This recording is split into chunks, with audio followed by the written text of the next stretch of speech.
during this particular state visit only the best way we can. So keep it locked for more updates on this. Well, in light of the developing story around the lifting of the lockdown, the banking sector remains a key cog in the recovery of the economy following the easing of containment measures. My colleague Brian George Otieno is standing by to have that conversation. Over to you, Brian. Thank you so much for finding time for us. We are speaking to Mr. Chege Thumbi, the CEO of CDN Bank. Good to have you on the show. Thank you, and good afternoon, and how are you?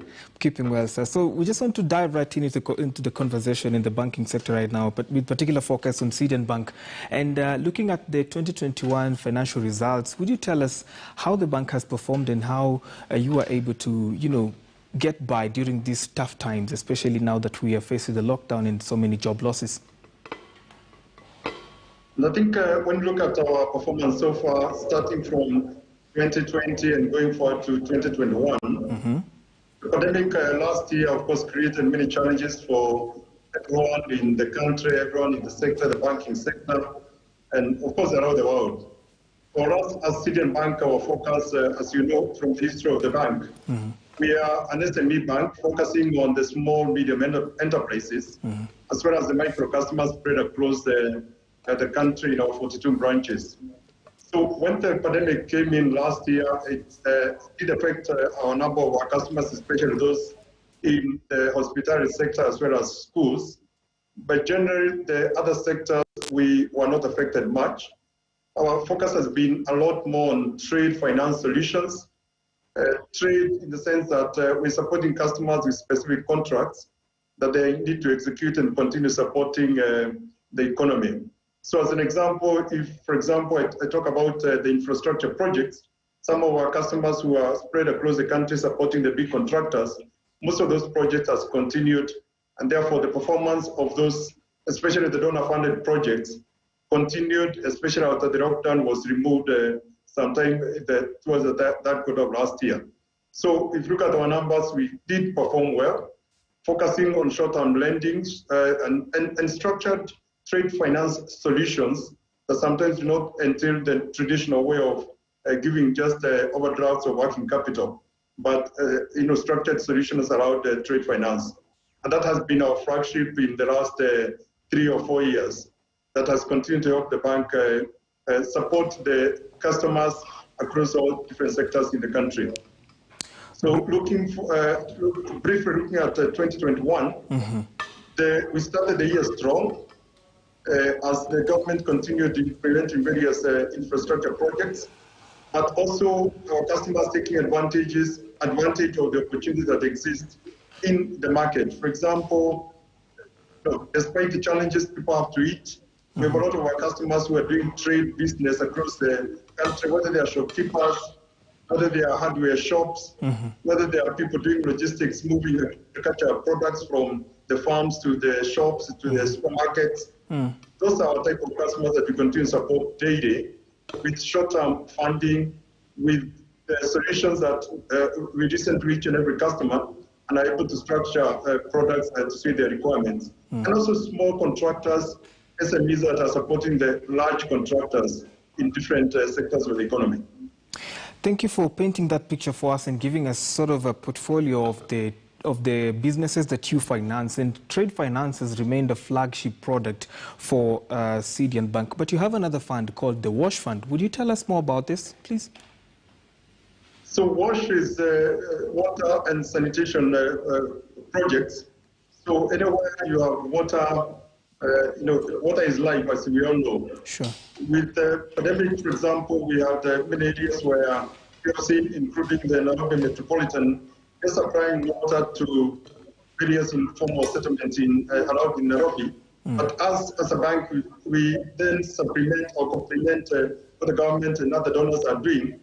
In some of the projects, we work with organizations like AMREF to ensure that people around the country, not just in Nairobi, are able to access clean water, that they're able to get things like boreholes or piped water, or even other related water and sanitation projects. Some even boreholes where they're able to grow some vegetables in some of the areas in Kajiado and other parts of the country. So that has gone well. We've been able to, so far since last year, disburse slightly more than 100 million shillings. Wow. Our target with our partners, Aqua for all, it's probably to disburse about 400 million in the coming months. There's a big impact when you make water available, especially to the population that is struggling or population that has no access to clean water. The impact is huge because it impacts more than just individuals, but also the entire communities in the areas that we are supporting. Great. Thank you for giving us that figure, because I'm thinking 100 million shillings is no pocket change. So how many projects were this funded? There are many projects that we have funded because it all depends on some are smaller projects, community projects that may not involve a lot of money, but others are projects that involve like digging a borehole, which may cost 2 to 3 million shillings, and others is extension of pipes to extend from where there is storage of water to bigger communities. I don't have the perfect figure of the total number, but I can assure you there are hundreds of projects that we have financed. And we tend to finance more than 1,000 in the days ahead. Great. That said, though, the funding that you give to entrepreneurs has not come easy, and of course they have been reporting a bit of challenges here and there. What are some of the challenges that entrepreneurs that depend on Cedian Bank for financing have been experiencing and reporting, and how has Cedian Bank as a business partner been able to assist them?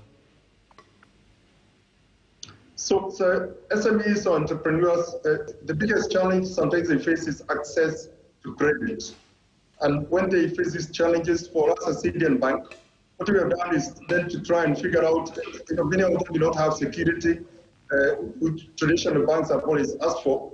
And that is where we combine our solutions with trade finance. Okay. As an example, when you get a contract from one of the big players, we're able to use other instruments like local letters of credit or even guarantees that ensure that an SME is able to execute the contract, whereas we guarantee that the supplier of the products that they require or raw materials that are required will be paid upon the completion of the project.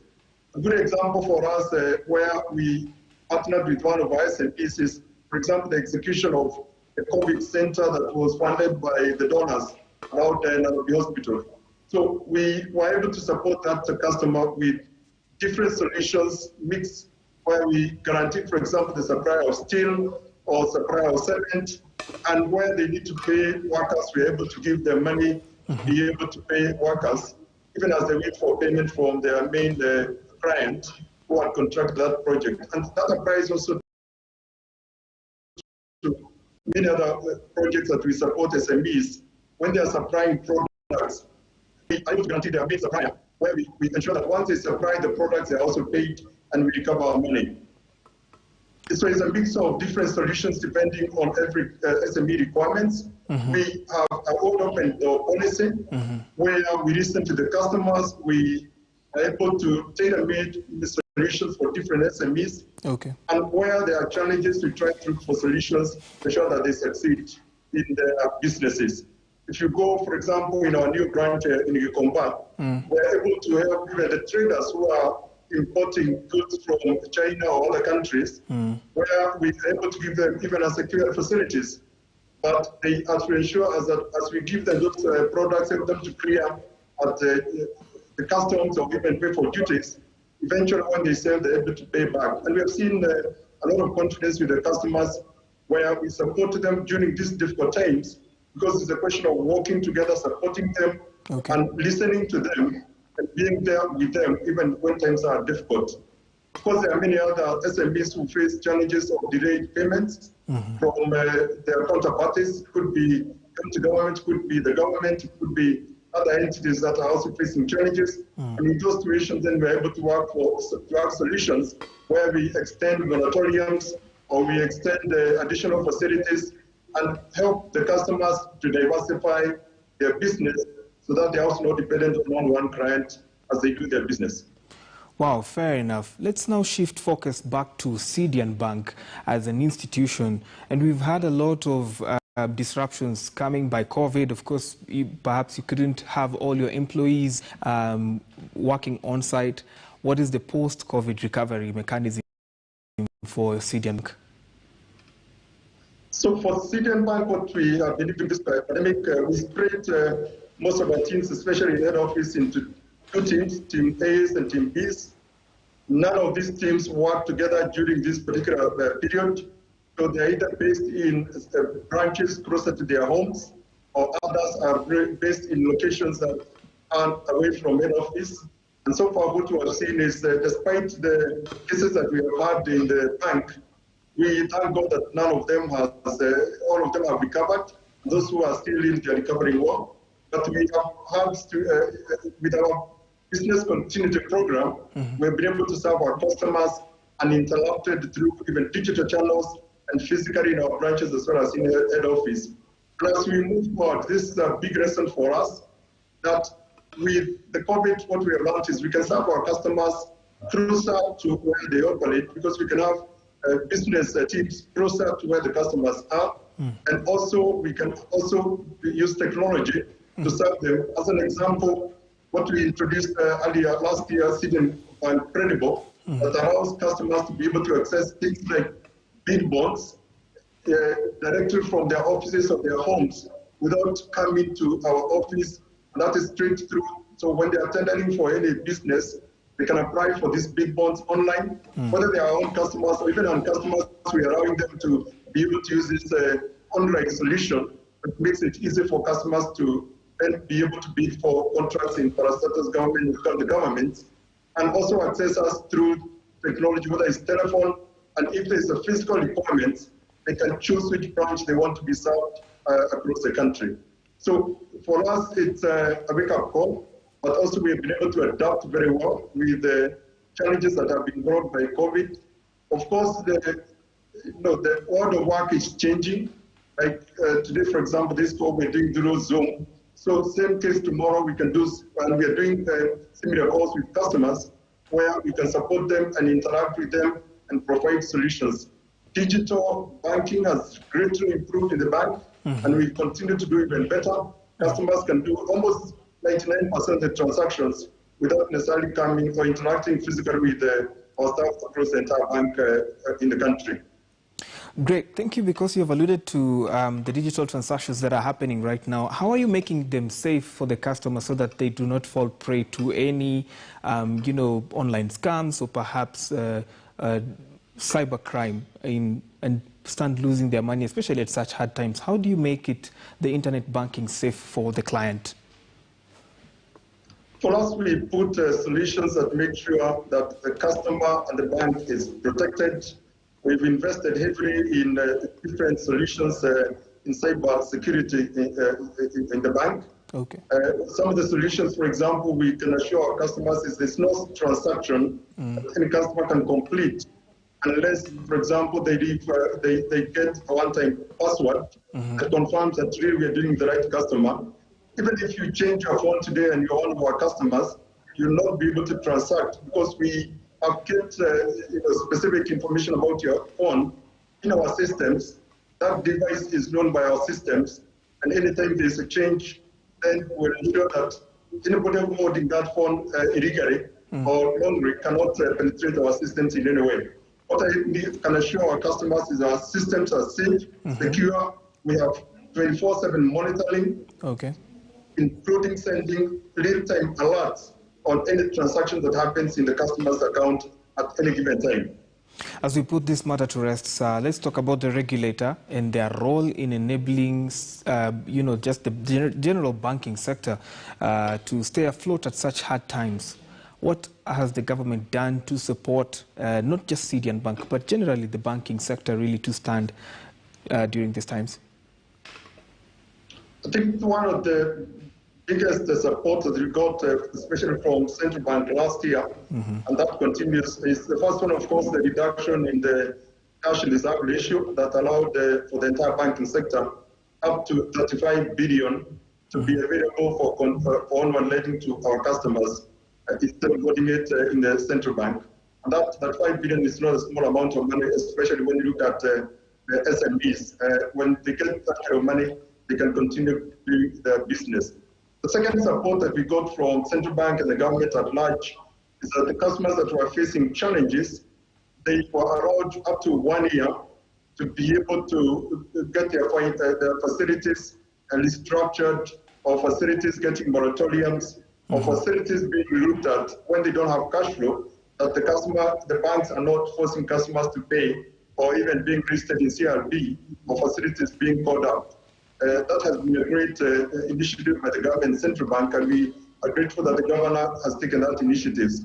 But beyond also the government and the Central Bank, the banks also understand that customers are going through challenges, and we as CDN Bank and the entire banking sector, we listen to our customers. We are ready to look at the cash flow of each and every customer, and then structure their facilities in line with the existing cash flow. We, for example, can reduce the repayments at this point and increase it when the cash flow improves. Or when the customer is paid, we are able to recover much more. And when they don't have money, we are able to structure such that probably monthly payment can be quarterly, can be half yearly. But banks are flexible, banks are listening, banks are here because the success of this economic recovery for the country is good for the banking sector. And the banks are part of the economy. So banks are supporting customers to recover, and so that all of us will move together as a team. We meet together, we all be affected or being affected together. If we do not support, then the economy will suffer as a whole. But I can assure you, we as CDN Bank and as well as on behalf of the banking sector, we're ready to support the customers so that the economy of this country can recover and recover quickly. All right, many thanks, Brian George. Very interesting conversation around the stability of the financial sector.